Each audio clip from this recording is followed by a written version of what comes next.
Good afternoon. My name is William Wood, and I'm the lead food safety consultant at the National Hospitality Institute based in Oman. I'm currently speaking from the UK because I'm under restrictions over here, and I'm joined by my colleague Robert Maclean, who is based in Muscat, Oman, and he is the principal of the National Hospitality Institute.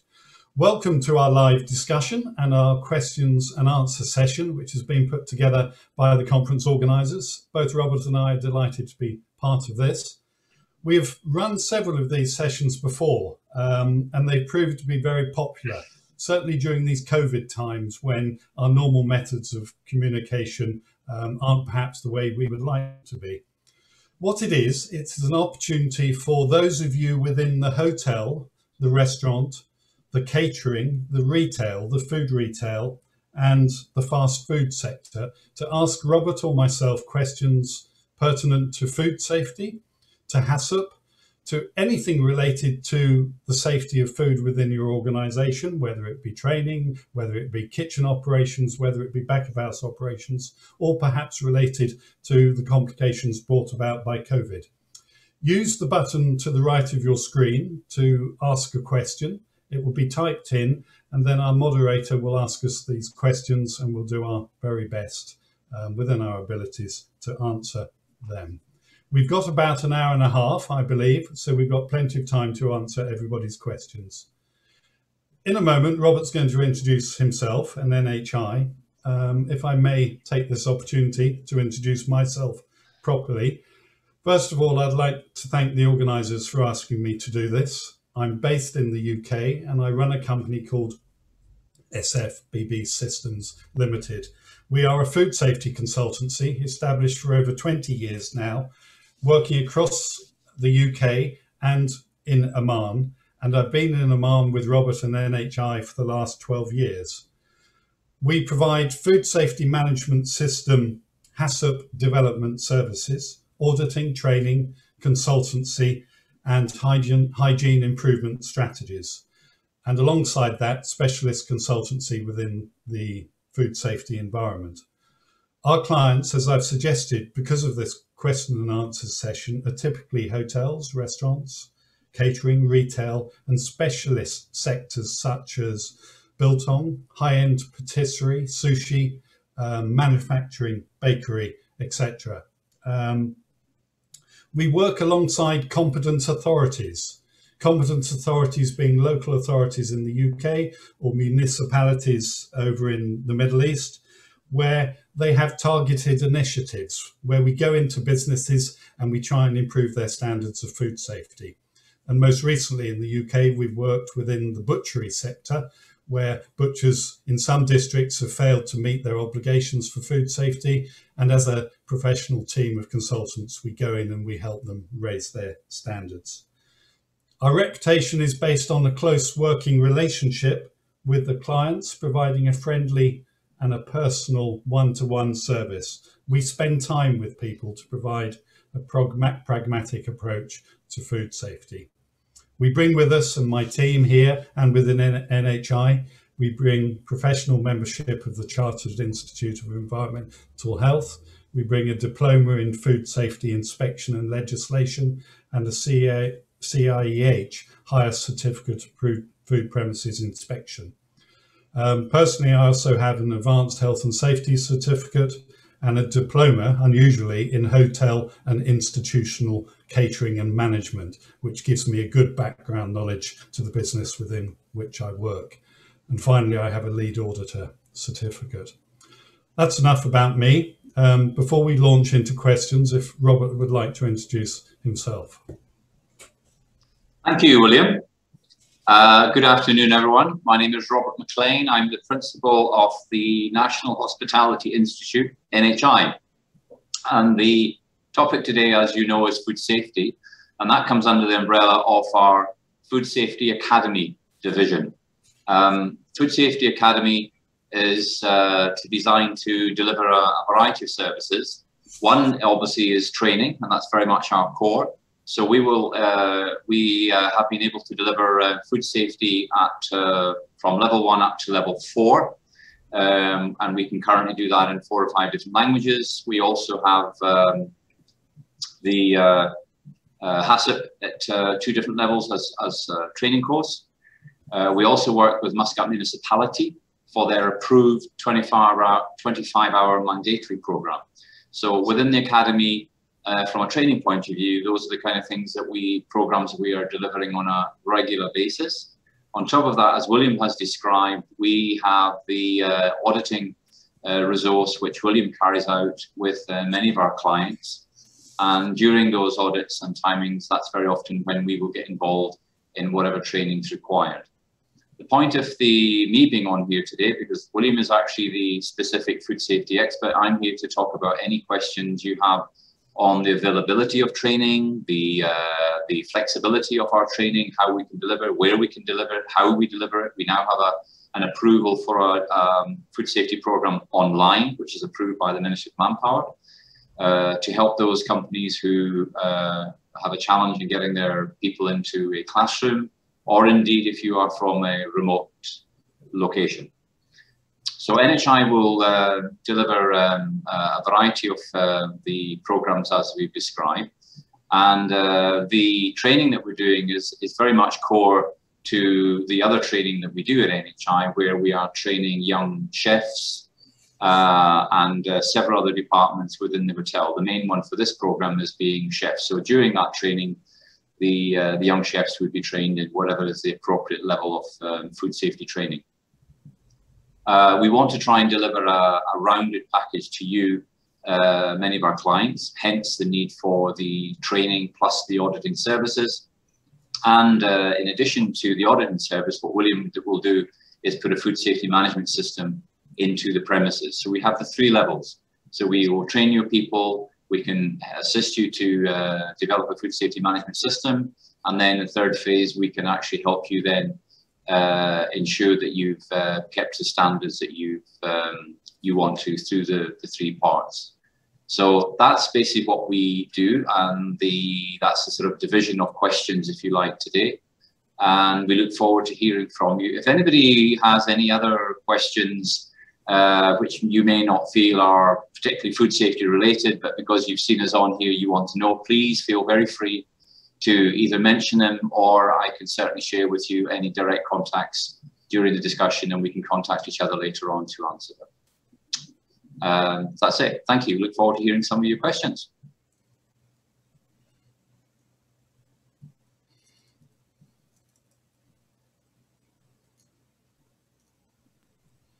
Thank you, Mr. Robert and William, for your brief introduction.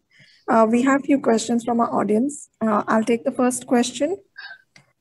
It's in regards to the pandemic, where a speaker is a registrant is asking, how well prepared was the hospitality industry for a pandemic, and what currently worries you the most post-pandemic?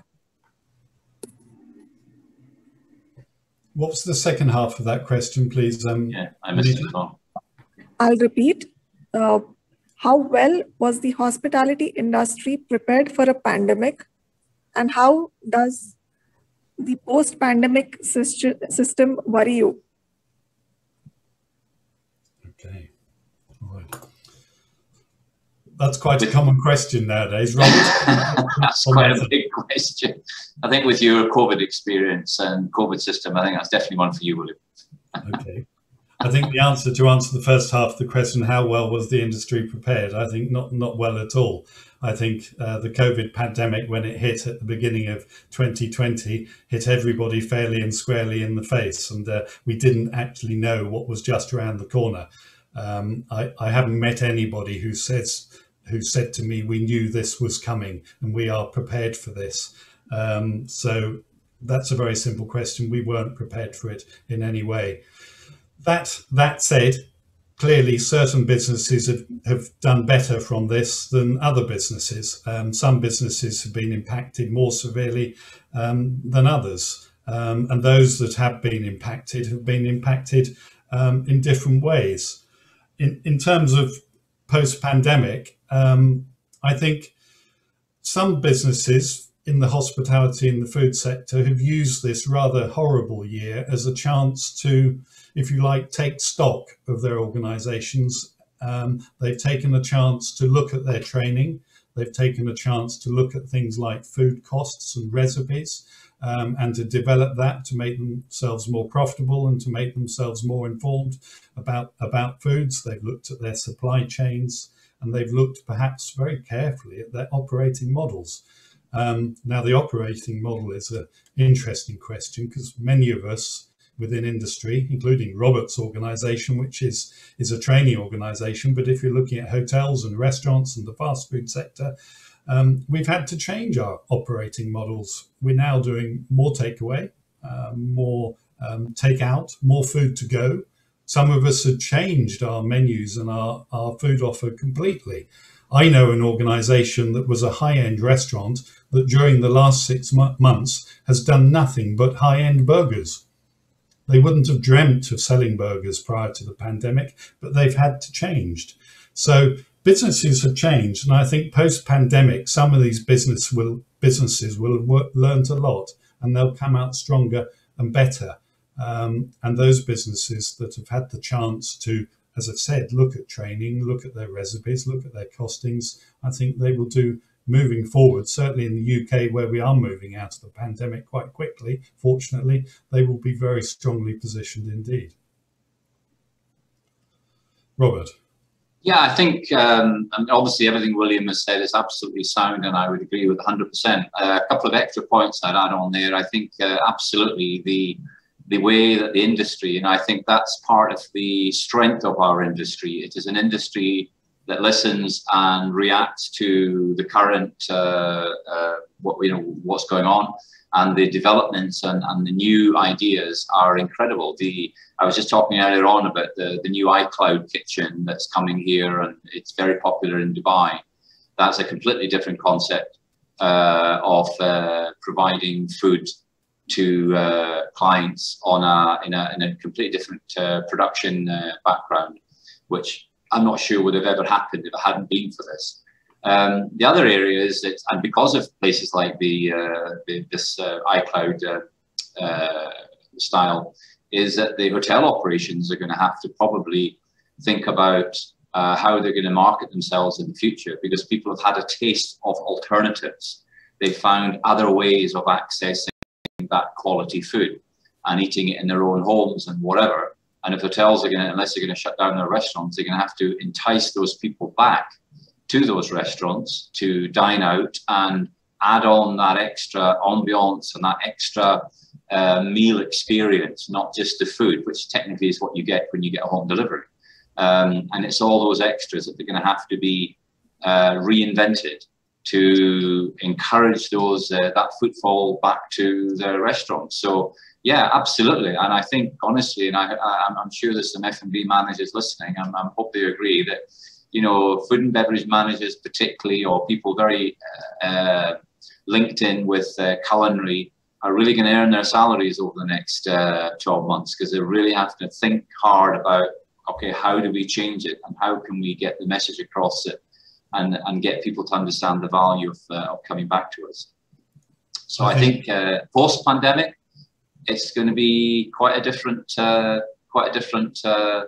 scene, I think.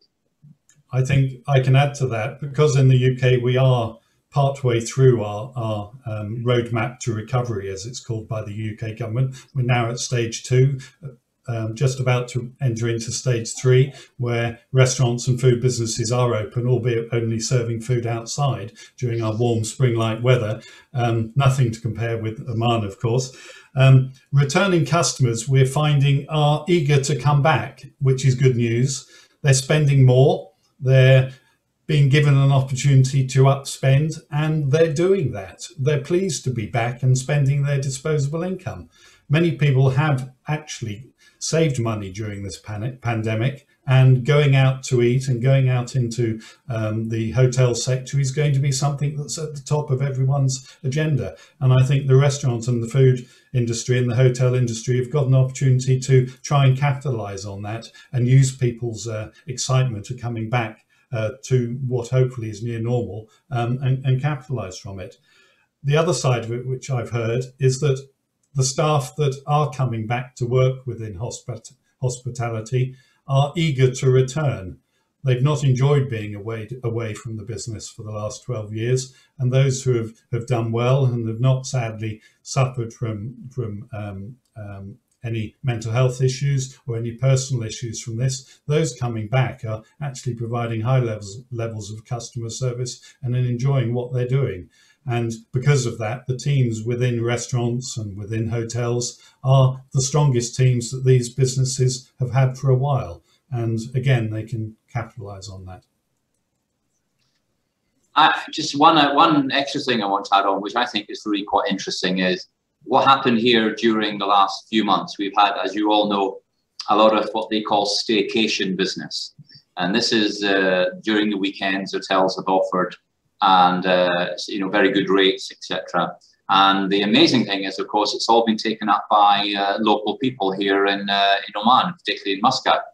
And you've had huge numbers of local people going to use hotel facilities, which prior to this, they, in many cases, never did. Certainly maybe not as a stayover, and we've had lots of stories where people said it's the first time. And I actually think that's a really positive thing, because a lot more people are aware of what's available in country in terms of hospitality resources, hotels, etc. From me as a hospitality training provider, trying to encourage particularly young Omanis to come and join the industry, it might have a flip side where some of the families might say, well, now that I've actually seen and been around and I've seen what these new places are like, yes, I've changed my mind and I'm now actually maybe a little bit keener for you to go. Of course, the reverse could be true as well if they didn't like what they saw. But so I think there's a lot of stuff which has happened by chance, collateral, if you like to use that word, which will be interesting to see how that comes out over the next 12 months. I think it will be 12 months before you really see the whole end of this journey, and we'll see what changes has been made. But for us, that's been really quite interesting and actually very nice to see local people using the facilities. Does that answer the question? Yes, we have another question from Mr. Fahad.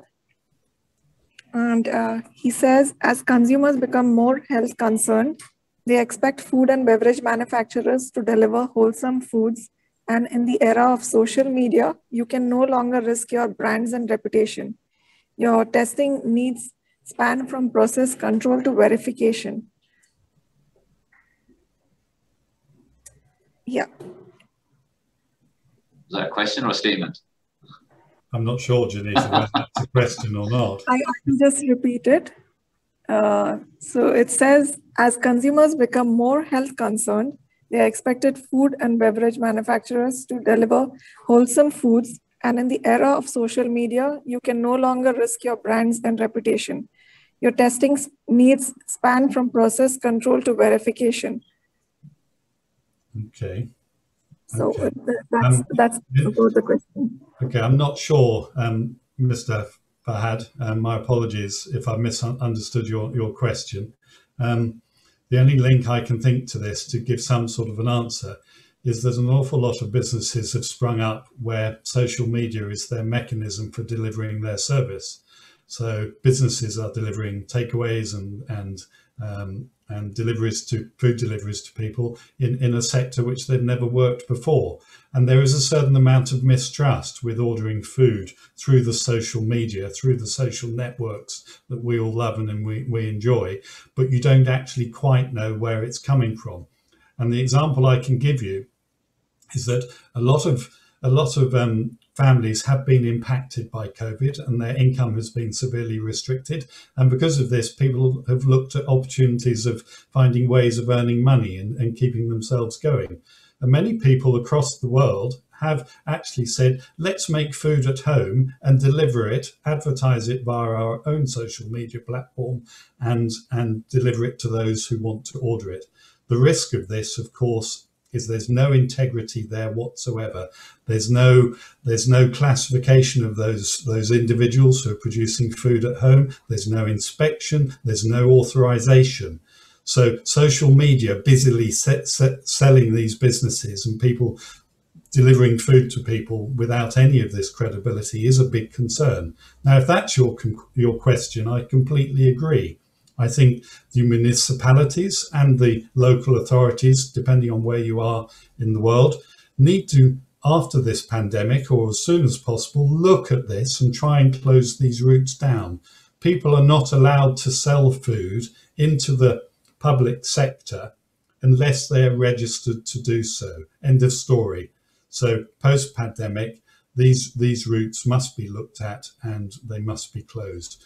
And then, of course, that gives the opportunity for the rest of the industry that has been certified and approved to trade the way they normally trade without this increased competition from those people who shouldn't be in the marketplace.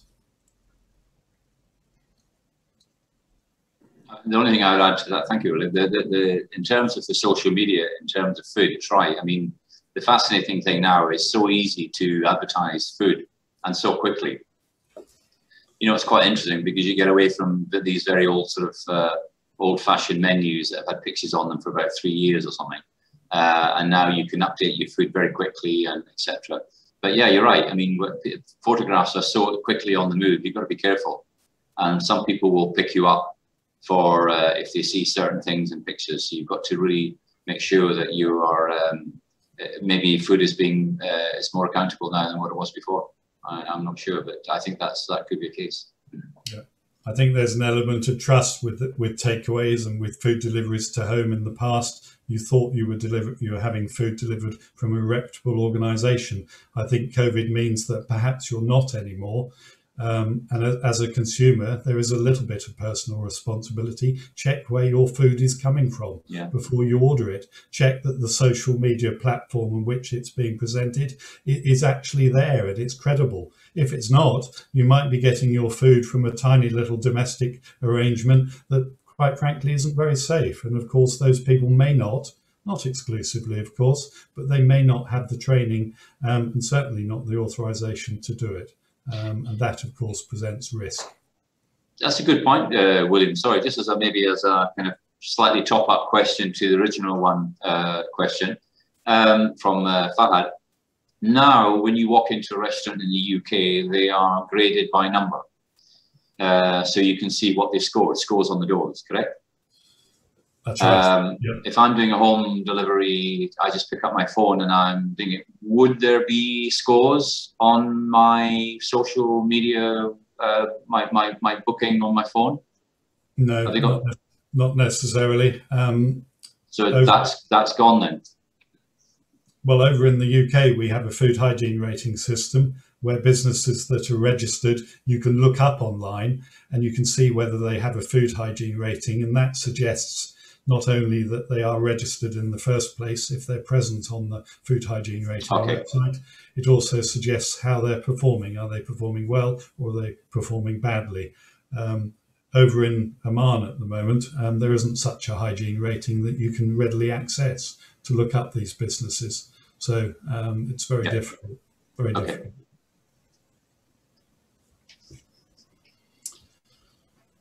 Maybe, Mr. Farhad, you could type in whether we answered your question. That would be useful. Thank you. Thank you, Robert and William. We have another question. With the prevailing situation around the world, I personally understand hospitality sector, especially tourism, must focus on vegan food than meat. I wish to get the experts' intentions on it, how potential it will be in the hospitality industry. I repeat. With the prevailing situation around the world, I personally understand hospitality sector, especially tourism, must focus on vegan food than meat. I wish to get the experts' intention on it, how potential it will be in the hospitality industry. Okay. Again, I'm not really sure on what the specifics of the question are. I think it's a little bit related to what we've just said. Tourism around the globe is steadily reopening, some sectors more than are, and the questioner is asking about legal food. All businesses that are reopening must have food safety, amongst other things, at the top of their agenda. The primary objective is to serve food that is safe to eat. And after a long period of closure, no matter what industry you're in, tourism industry or whatever, you've got to ensure that your food safety procedures have had a dust down and that you know that what you're doing from when you reopen is going to be safe for your customers. I actually thought she said vegan. Did you think she said legal? Legal, yes. Oh, sorry, maybe it's my hearing. I thought it was vegan. Vegan. Oh, I'm sorry. Sorry. Robert, have you got anything to say on that? Will I think about that? Well, I asked for that, I suppose, didn't I? Okay. Well, it is an interesting thing, isn't it? Because I suppose in some ways, because if you are going to have people who may have issues with, food safety, etc., there is a general thought, and again, maybe William could jump in on this, but there is a general view that vegetarian and vegan type foods are generally safer because of the lack of, the high risk, or some high risk products. And if food is going to be more flexible in terms of, not fully knowing exactly where it's coming from, there might be a bit of a drive towards mitigating the risk by eating food which is deemed or seen to be lower risk. So possibly it could do, but I'm William, you might have another view on that. Well, I think at the beginning of the pandemic, everybody was locked away at home and everybody was busy home baking. And of course, what did that do? That meant that everybody was buying foods that they didn't normally buy from the supermarkets and the shops. And particularly with this, there was a growth in what I would call the whole food industry, which of course links very nicely with this question about vegetarianism. And of course, the word organic, which is in the market very largely at the moment. So I think COVID has increased the demand for vegan, organic, natural whole foods. This is a little bit linked to sustainability and our life choices and what have you. I don't think food safety changes whatsoever, whether we're talking vegan food or we're talking other types of food. It doesn't matter where it comes from. The same food safety concerns are apparent. The risks are still there. Yes, we might be talking about different types of pathogens, depending on whether we're talking about vegetarian food or whether we're talking about meat-based diets. But the risks are still there, and the same food safety controls have to be in place. Okay.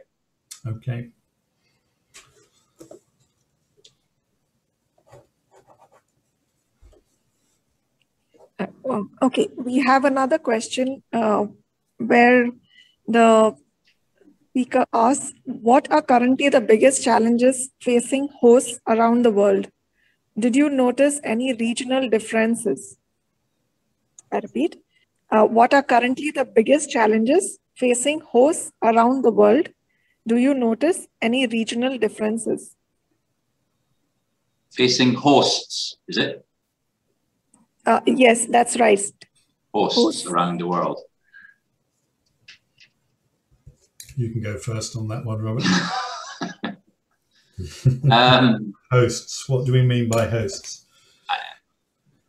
I'm presuming you're asking the question, are different people who are in tourism in different parts of the world facing different kinds of problems? I think if that's what the question is. That's what I understand. Yeah. Well, that's an interesting one. I don't particularly, obviously we've all listened to lots of news and media over the last 1 year. So I'm sure we could all come up with different stories. Maybe partially goes back to the last question. You may have regions in the world which are very much based around vegetarian, vegan type food. And they may have faced different issues. I would imagine supply would be one of the challenges, rather than necessarily just like food security, enough food, rather than necessarily food safety in different regions. I think that there's been a struggle, particularly where food can't get into different regions in certain parts of the world. I think possibly I don't know.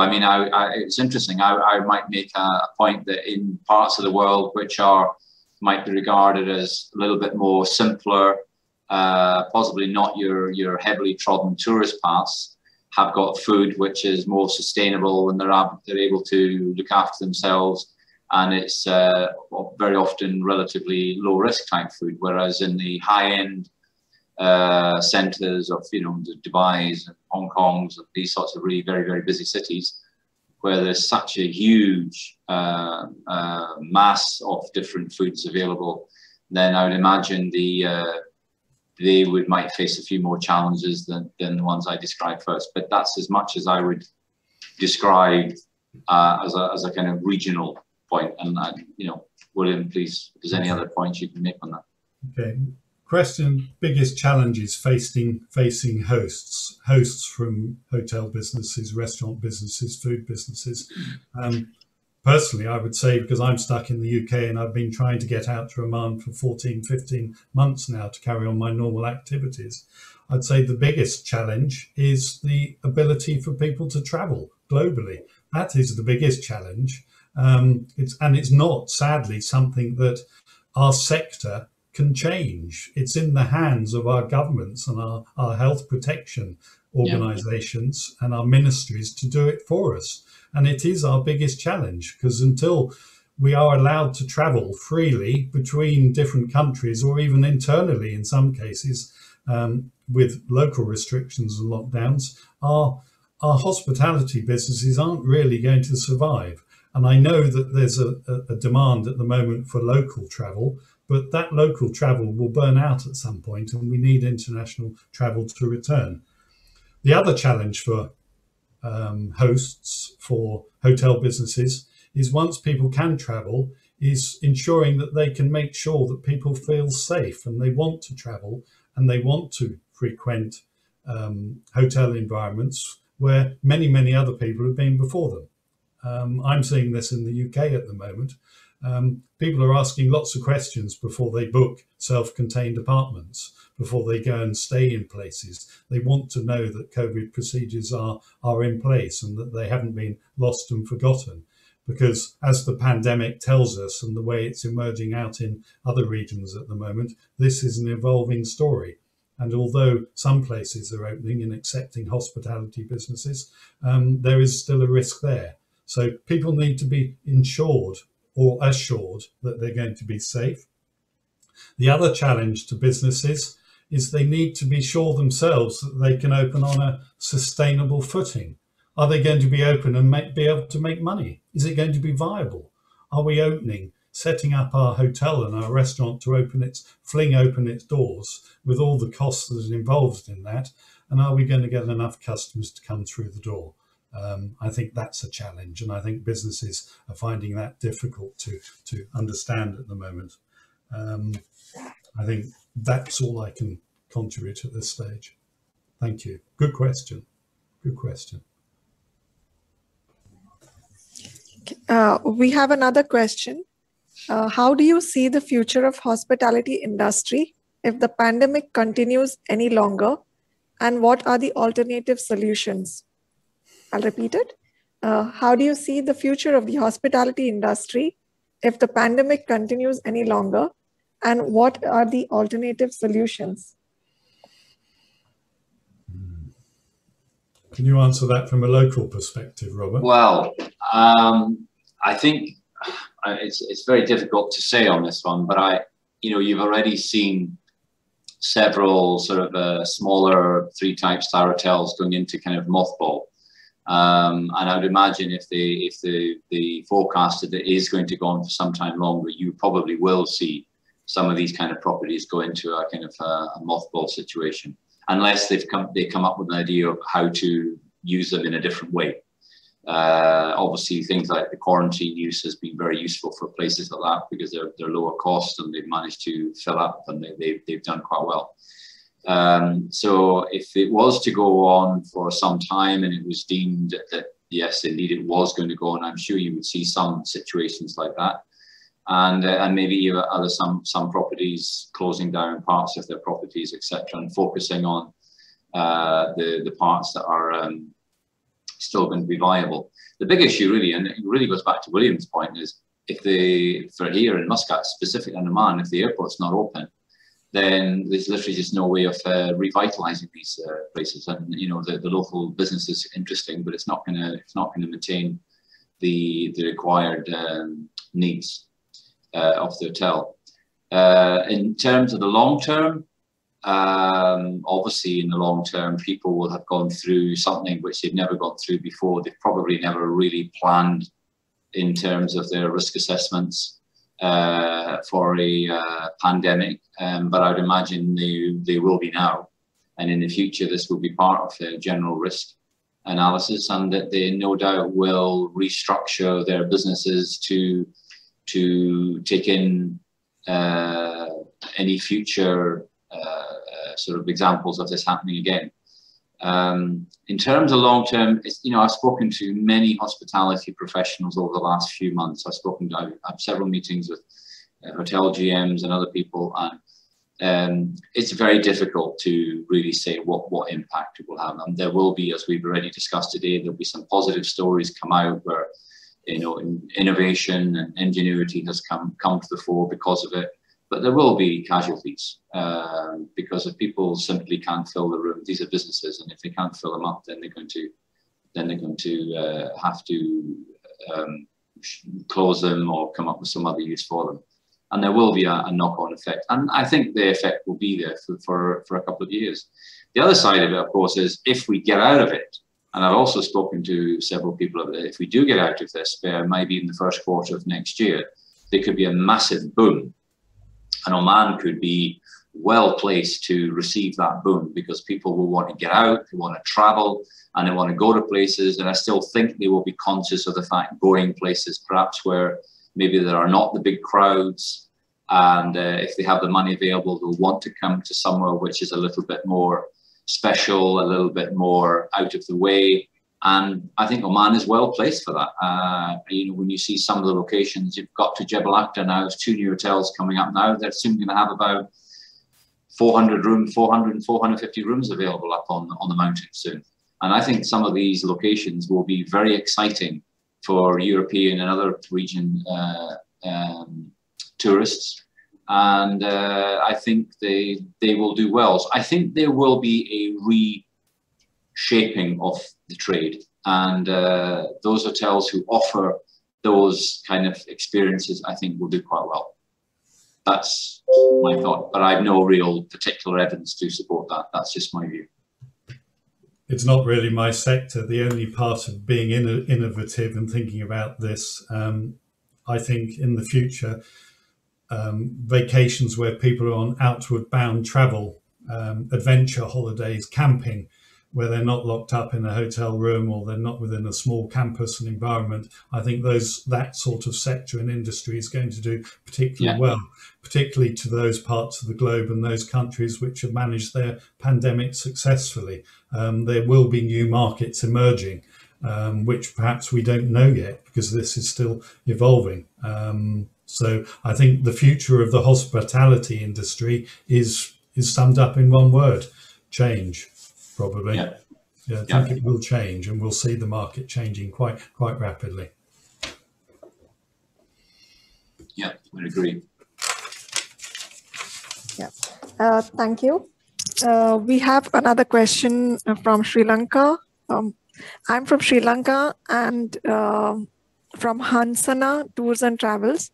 I've been thinking about offering tourism in a different way beyond normal packages we did in general every country.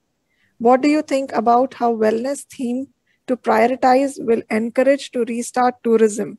Let travelers think about gaining wellness rather than losing wellness due to travel. What is your opinion? Gaining wellness. Well, from my limited experience of this, it's an interesting one, isn't it? Because so many people have been focused on illness and death for the last 12 months. You're absolutely right. There could be a resurgence, and almost linked to what William was just saying about the outdoor activities, but there could be an absolute resurgence in people wanting to improve their lives with wellness.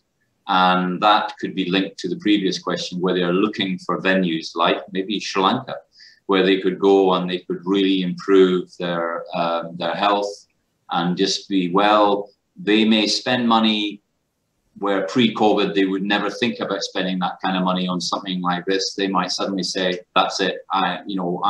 What's it sitting in the bank or whatever? I will spend money."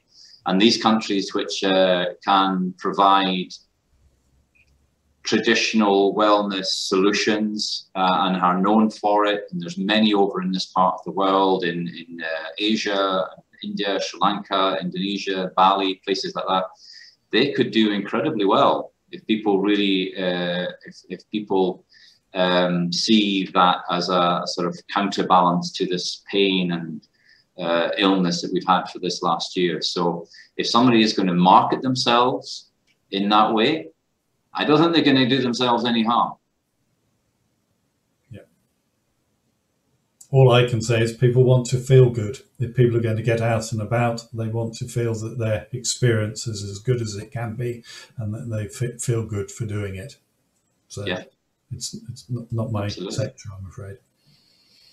I think on that note as well, just going back to the previous one, as a sort of summary question, we discussed where, again, for hotels to be ready for what could be a surge in business, and with people with budgets, because as we said, people not being able to spend their money and it's sitting there adding up.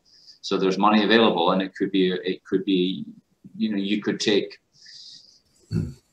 enough business in 6 months that would almost make up for your whole year if you get it right. And having something different, having something unusual, whether it's location, mountain, outward bound, or wellness, that sort of thing, I think they could do very well from it.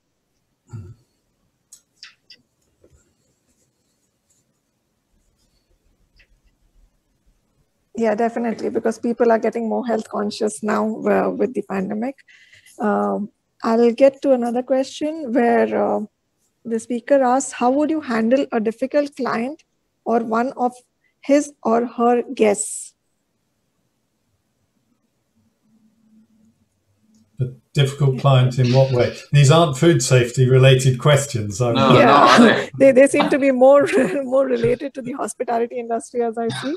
Yes. Yeah. I think we're about halfway through our allotted time slot here. If any of our listeners have got some food safety related questions to their organisations, that would be fabulous. Otherwise, Robert and I will continue to do our best at providing our opinion, I think, possibly. So, well, I suppose we have a duty to try. So the question was, how would we deal with a difficult guest? Was that correct? Yes. Yeah. That's right, yes. How to deal with a difficult guest?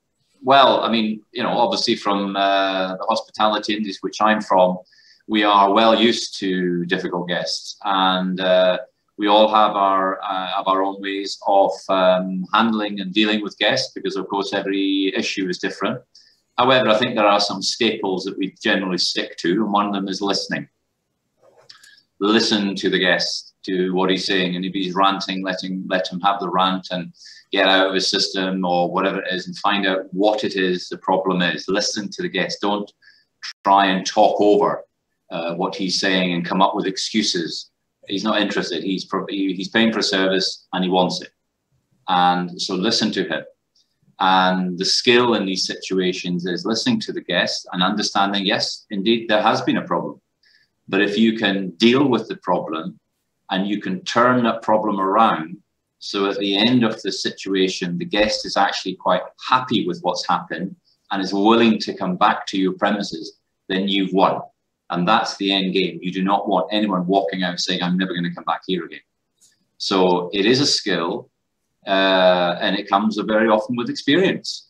And I've certainly gone through many, many difficult guest experiences, and I've kind of added them all up and used them to get through situations. And I'm sure, William's got a background in hospitality as well.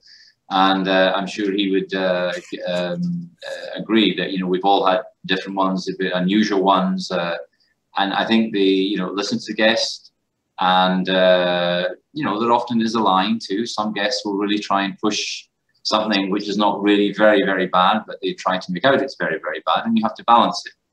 And just try and turn the situation around. And then the important thing is understand what the problem was and make sure the team of people you work with understand what happened and decide what they have to do in order not to allow it to happen again. Or you change some part of your operation when you realize that you just simply cannot offer that level of service the guest wants from the resources you have. Change it. Don't have the customer expecting something and there's no way that there's actually no way you can deliver it to that level. Be honest with the guest. I think those are my couple of points. I'm going to link this very nicely, Robert and Janita and everybody who's listening, into food safety. Often within the food industry and the hospitality industry, we get customer complaints about food-related matters. Often they are just related to quality control, or I don't like this, or it doesn't taste quite right. But if it's a food safety related complaint, then the way that you deal with that has to be as per a policy requirement. And that policy requirement for customer complaints and incidents, because they're two different things. An incident is when something happens and you've got to put in place corrective action, whereas a complaint is just that, it needs investigation. You need to follow a set procedure, as I presume with Robert's take on this, as you would with any complaint from a customer. And the food safety complaints procedure is start by being polite and courteous and getting as much information and background as you can. And certainly if it's not a food poisoning, but a physical contamination, i.e. a foreign body complaint, then the first thing you would do is say, well, can I see the foreign body? And then depending on what's presented in front of you from gathering the information from the complaint, you would then put in an investigation to try and find out how it happened. And once you've done that investigation, you would then try and establish how you can prevent it happening again. And I think those very simple steps you could use in any customer complaint issue, whether it's food safety or not. But if anybody's got any other questions on that, then get in touch and I can help you further. Thank you for that answer. And there is another question. Do you think it is possible to make sustainability compatible with reduced spending and improved service quality in tourism and hospitality?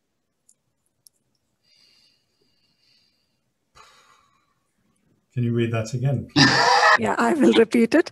Do you think it is possible to make sustainability compatible with reduced spending and improved service quality in tourism and hospitality industry? Okay. Sustainability. Yeah, I suppose I understand it's to make with a reduced spending, you make it more sustainable. Well, I think businesses have got to look very carefully at their operating models as they're reopening or increasing the scope of their operations as they're allowed to, depending on which country or region we're in. Sustainability, we're talking here, by the sounds of it, financial stability, sustainability. Will this business survive with reduced spending and a higher level of service expectation? Well, I would hope that businesses that were doing well before the pandemic don't need to improve their service. They had good service in the first place. So possibly the costs associated with that shouldn't change. I don't necessarily agree that reduced spending is going to be prevalent in all industries. I think people will come back to the hospitality industry and will have fairly deep pockets and will want to spend a little bit more. I can speak personally. I went out for the first time to a food establishment just last week for the first time for 15 months. And I was more than happy to put my hand in my pocket and to spend. And I hope that this will be represented all the way across the globe when people go out I think individuals have great respect for the hospitality industry and the sector which is provided for us as consumers. And I don't think there will be a reduced spending. I think it's purely a way of businesses looking at their own operational model and making sure that they're opening in a way that is sustainable.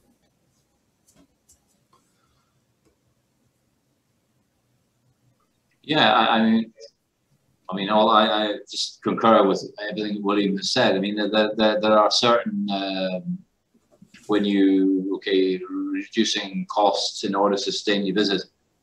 Reducing choice is one way of doing it. So what you're left with is still good quality. Sometimes, I've seen it here where people are struggling for staff, and you go into restaurants and they've still got their full offer of everything that they had before when they had like twice the amount of staff. You have to start changing what you're offering, possibly. Yeah, I think what William has said is there's not really much more I can say on that one.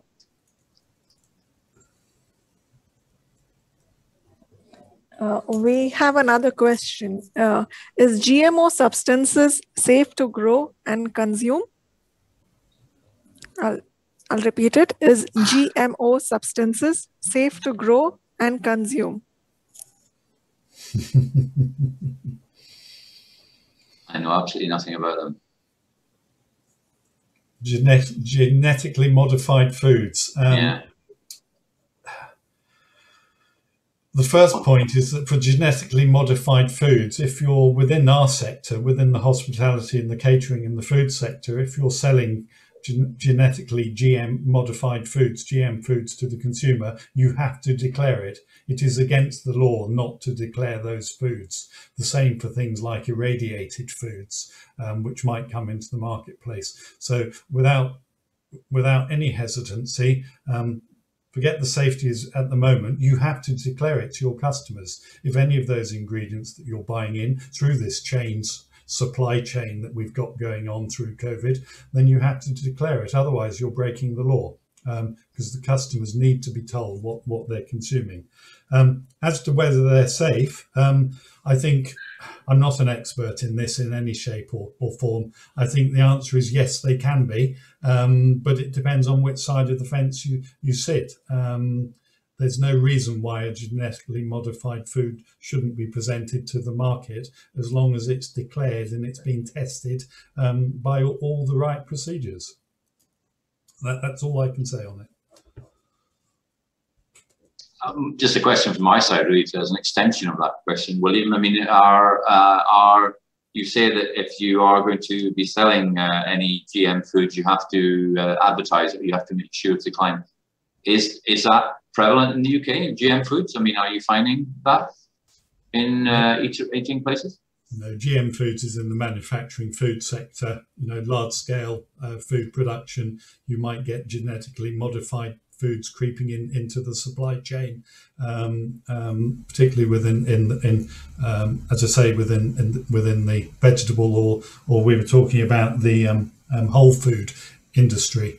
I work for a food packing plant in the UK, and they have to physically eke out any genetically modified or irradiated foods that come into their organisation. They have to check their purchasing specifications and make sure that their supply route doesn't supply them unwittingly with those types of foods. And if they are supplied with them, then they return them and they send them back. And if they were within their packed foods, then they would issue a withdrawal or a recall because they haven't declared them. There is a certain sense of uncertainty about it. But the sector that you and I work in, Robert, I would say steer away of genetically modified foods because you have to declare it. Yeah. Okay. Okay.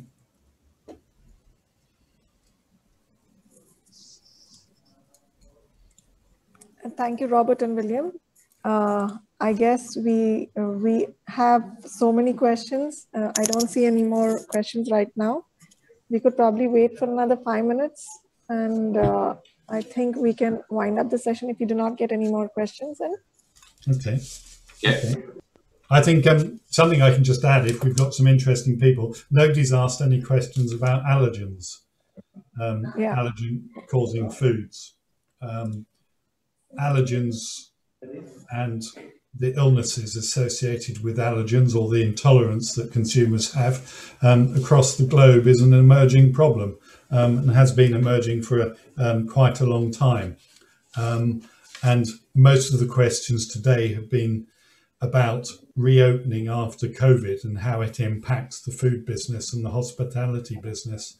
One of my key things for businesses reopening, whether you're a hotel, a restaurant, a catering business, is that you've got to thoroughly look again at your food ingredients on the food offer that you're putting into your reopening businesses. You've got to look very closely at the allergen causing ingredients and make sure that you're aware as to what they are, and to ensure that you're able to give this advice and information to the consumers at the point of sale.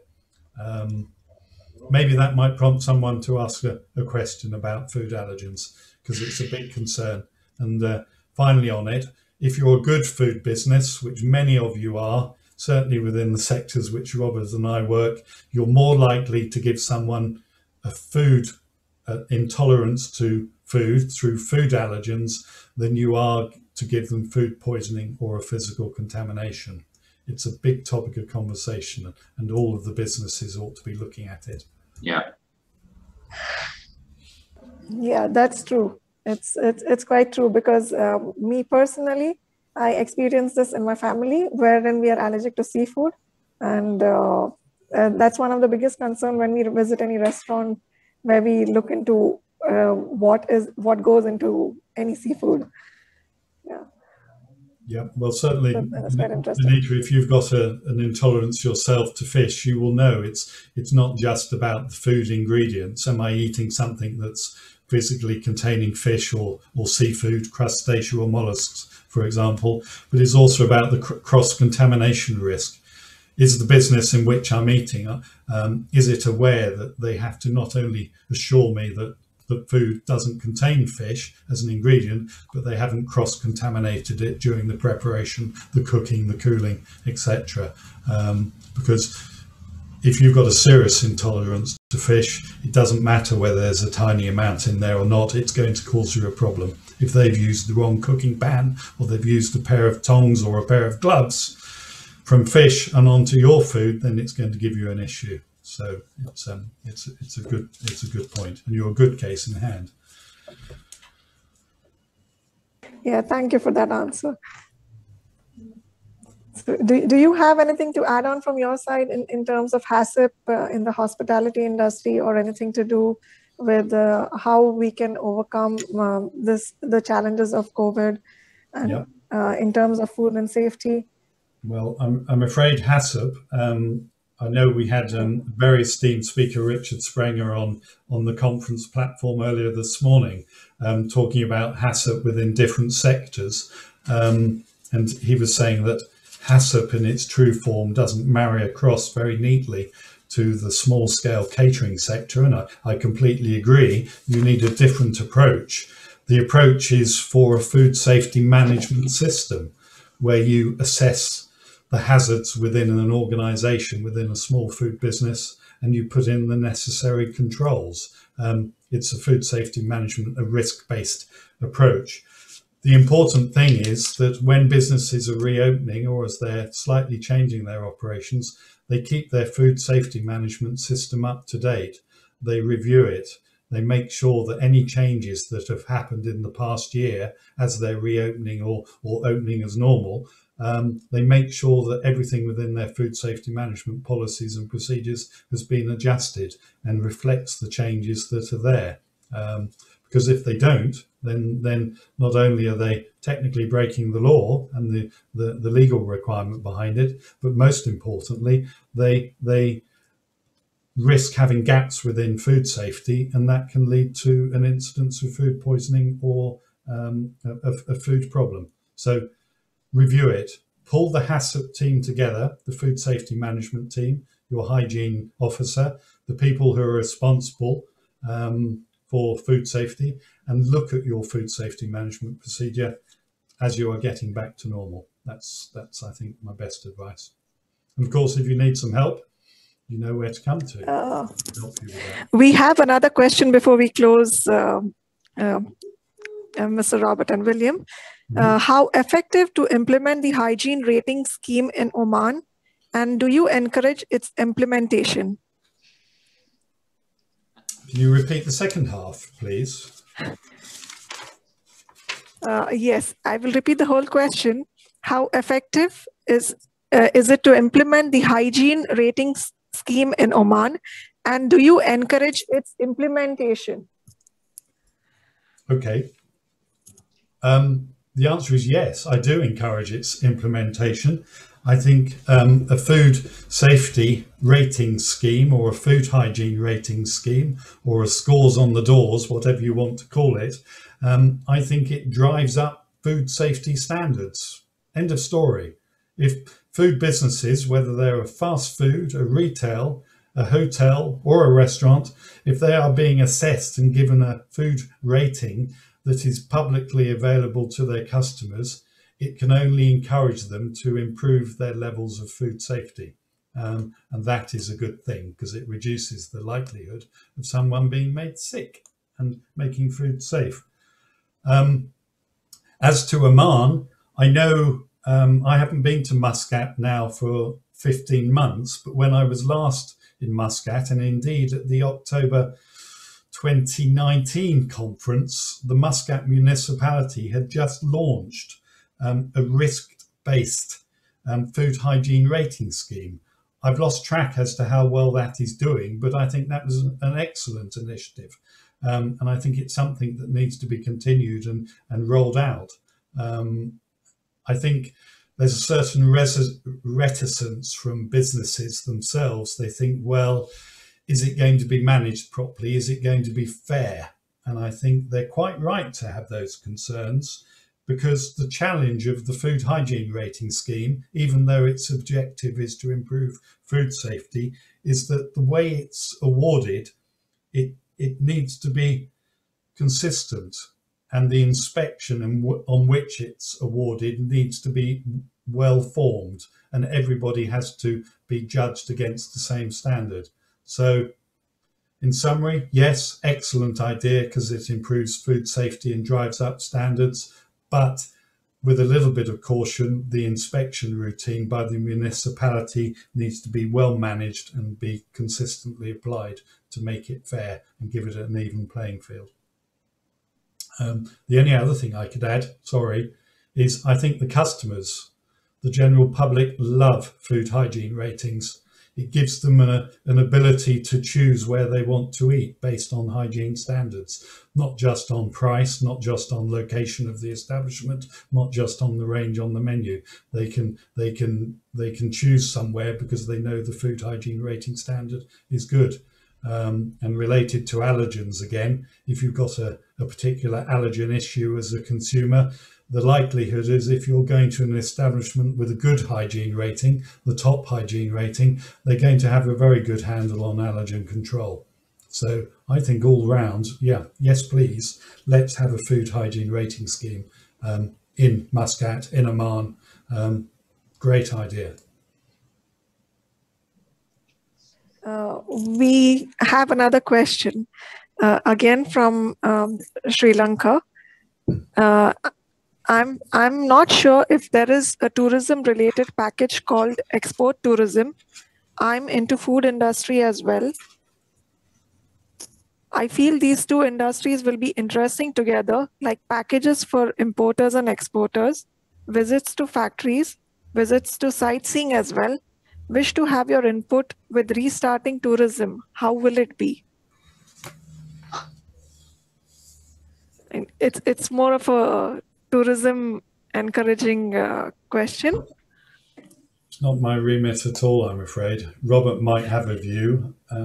So he's asking about linking tourism with food-related industries. Is that correct?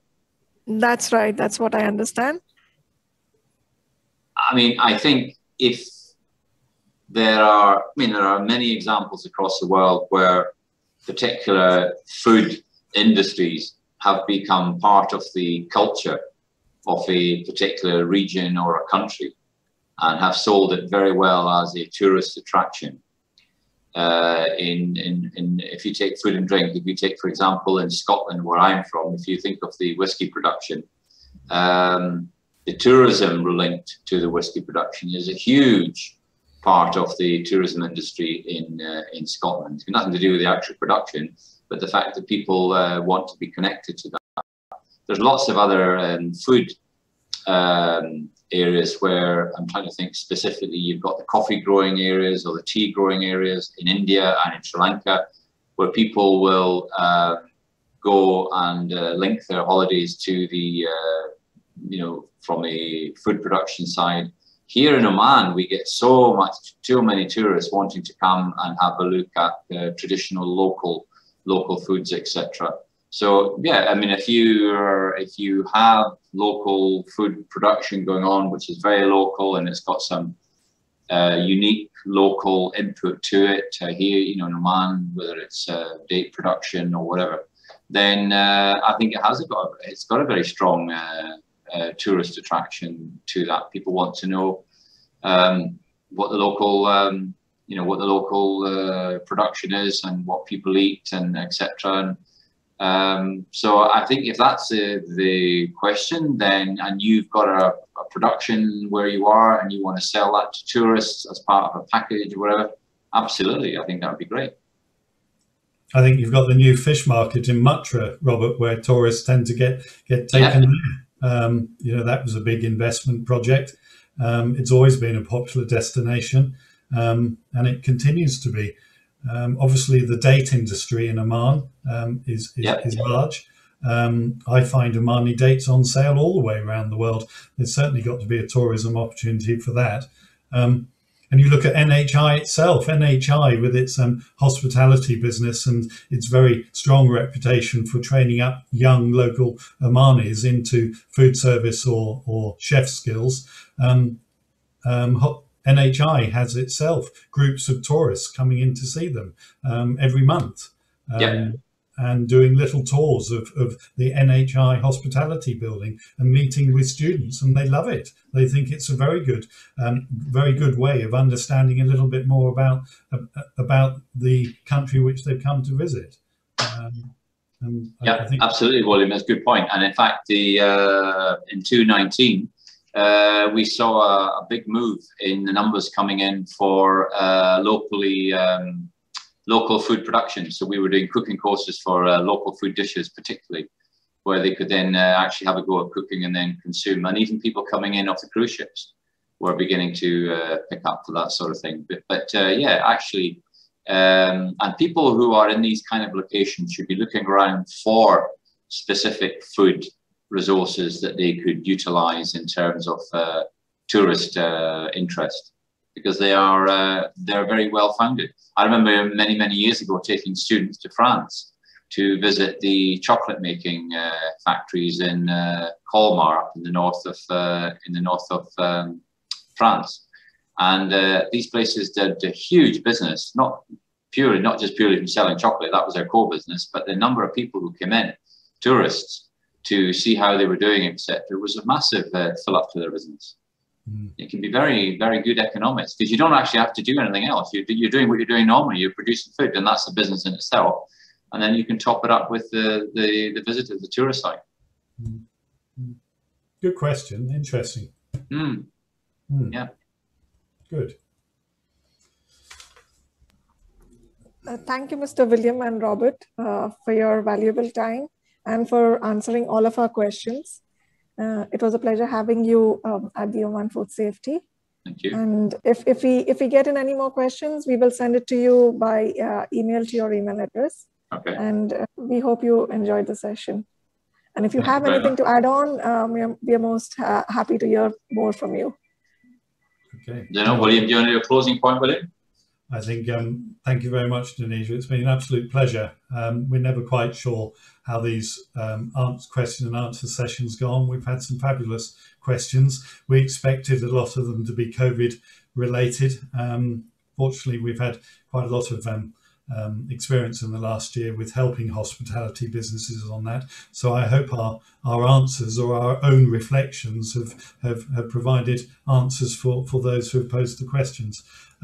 My final point is I'm very much looking forward to getting back to Oman later on this year at some point, and to working within this important food safety sector.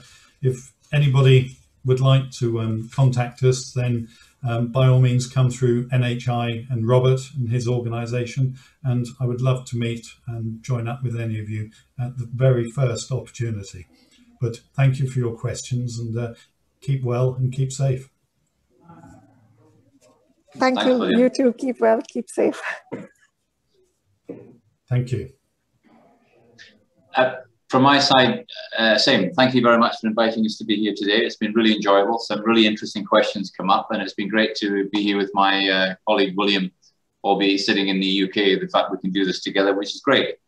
And from NHI, we say thank you. And please, for anyone out there, look up at our website if you want to get any more information on any of our courses or what we do here and the range of products we have. Please contact, have a look at that. NHIOman.com, and if there's anything at all in there, our contacts are there. Just please contact me directly, and we're always very happy to talk about training, and we're very good at creating bespoke programs to suit the needs of specific employers with their own special needs, etc. So look forward to maybe contacting some of you at some point in the near future. But thank you for your questions. Thank you so much, Mr. Robert.